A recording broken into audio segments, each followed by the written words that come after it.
This is actually my favorite song at the moment. It's currently #1 on the charts here in Harambe. And I typically take that road there, but it looks like it's been closed down. And I don't think I can jump that dip there, so we're going to keep going this way. Hopefully it's a shortcut, otherwise our 2-week safari might turn into 3 weeks. Hopefully you guys aren't in too much of a hurry back there. After all, our motto here in Africa is no hurries, no worries.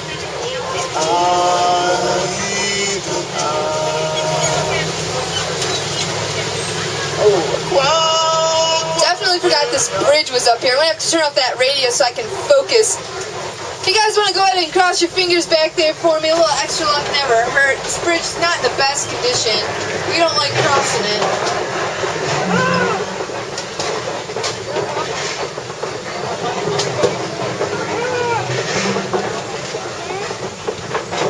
Alright, at Kilimanjaro, looks like crossing the fingers did the trick there. We are now on our way over to the red clay pits. This is what Wilson was telling me about earlier. If you look closely in the red clay, you'll see a herd of elephants have already been through here. You're going to see their tusk marks and footprints in the red clay there. Now the elephants like to eat that red clay to obtain minerals that they would normally lack in their diets. It's kind of like I'm taking a multivitamin. We're now in elephant country, folks. And I see that herd of elephants right up ahead here on the left. Here in Harambe, we're doing everything we can to protect these beautiful creatures. As scientists have actually been studying their vocal communication patterns so that we can learn how they interact with one another and also what they need to survive out here. Now, the reason Wilson was so concerned about that baby elephant wandering off on its own, elephants actually have the second longest childhood right after humans. Typically, a baby elephant is going to stay with its mom for 13 to 15 years.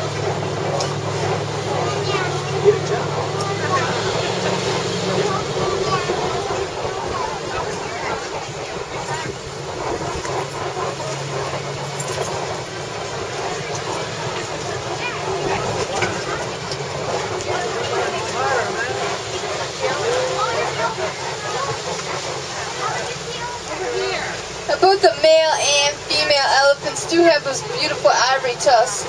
Unfortunately, it does make them a target for poachers, though. On the left side, it looks as though there is a flock of flamingos visiting. Those are the greater flamingos, and what's so great about them, they're actually the lightest shade of pink of all the flamingo species out there. Now, if you're wondering how they get their coloring, they actually get it from their diets. They like to eat the tiny brine shrimp found in the waters. Those shrimp are rich in keratin, so the flamingos will then go ahead and absorb that keratin, and that's what turns those feathers of theirs so pretty pink.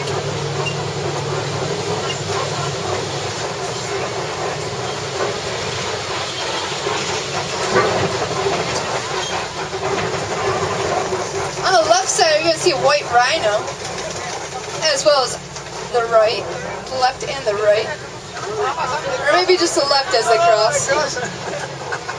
The white rhino is Africa's greatest success story. They were on the brink of extinction, but thanks to conservation and anti-poaching efforts, we've been able to increase their population to a more sustainable level. Those white eggs on the ground there are ostrich eggs, right there on the right side, the largest of all bird eggs.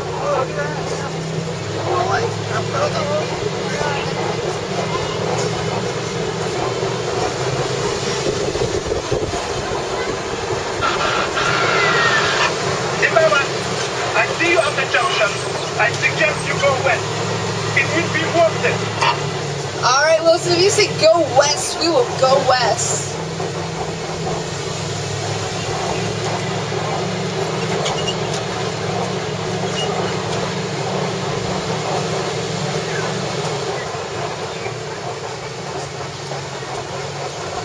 This giant structure you see before you is called the Kopi Rocks. This is where the big cat like the lions hang out at. They like to sun themselves up there. It's also a great vantage point for them to see if there's any prey hiding out in these tall grasses out here. And now, in the jungle, the mighty jungle, the lion actually sleeps for 18 to 20 hours every day, which is why the king of the jungle on that hillside there looks looks a little inactive right now.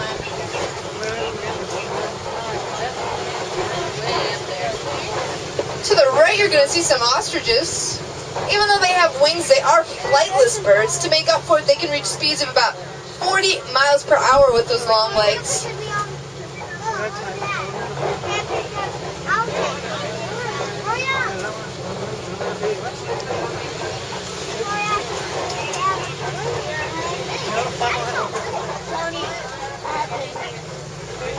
Contrary to popular belief, it is the female lioness of the pride who does all of the hunting. Which is probably where she's at right now, bringing home the bacon. On the left, you're going to see some burrows in the ground. Those are the home of Africa's largest burrowing mammal, the warthog. You'll know they're home if you see their razor-sharp tusks sticking out of those burrows. Here in Harambe, the animals do have the right-of-way, which is why we're currently stopped at the moment. While we're paused here, we have time to take my Swahili in a day class.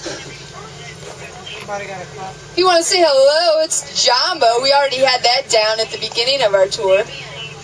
Also, you might have heard me say Karabune. That means welcome.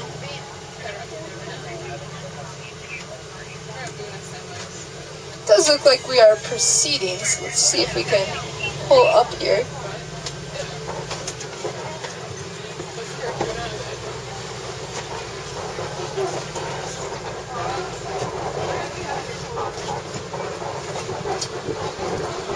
On the right, you're going to see some white animals over there with those beautiful curved horns. Those are the scimitar horned oryx. They get their name because those horns of theirs resemble the Middle Eastern sword, also called the scimitar. The brownish animals there are the bontabonk. Now, you can only see the bontabonk in reserves like ours because they are unfortunately extinct in the wild.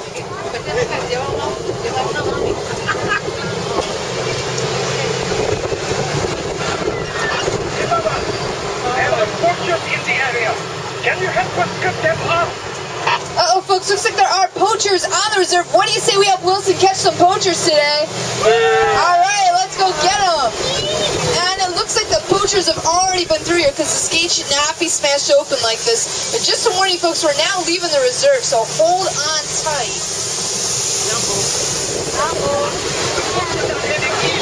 Keep going, and you drive them to my control. Over. Roger that, Wilson. We will go east, try to cut the poachers off for you. Hold on, folks. It's going to be a bumpy ride back there. Everybody see the poachers? Whoa, is that gunfire?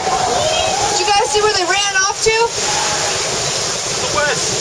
Oh, what's this up ahead here? I see some ivory tusks on the ground. Wilson, are you there? We're at the poachers' campsite. It does look like it has been deserted. Oh, not to worry. You dropped them right into my control. That's great, Wilson, but what happened to that baby elephant? The poachers ran, but they won't get far. We located the mother elephant. Thanks to you, they are now both safe. Namaste sana, everyone. I have to go now. We have to get this baby elephant back to its father. All right, Wilson, we'll talk to you later then. Asante sana, everyone. That means thank you so much in Swahili. You helped us catch those poachers today and save that baby elephant. Unfortunately, we did get off our scheduled trek, which means I'm going to have to cut our 2-week safari just a little bit shorter. Not to worry, though, I will drop you folks off at the nearest warden post. From there, it's just going to be a quick walk back to the village of Harambe. If you're looking for other up-close animal encounters, I would suggest the Pangani Forest Trail. They've got all kinds of critters over there, including the naked mole rats and the African bullfrog, just to name a few. Alright folks, now to end our Swahili in a day class, we don't like to say goodbye here in Africa. Instead, we use the word kwaherini, which means go well in Swahili. So, kwaherini, everyone. Kwaherini. You got it. See, now you guys can all speak Swahili. We got hello, goodbye, thank you. That's all you need to know. Jambo. Jambo.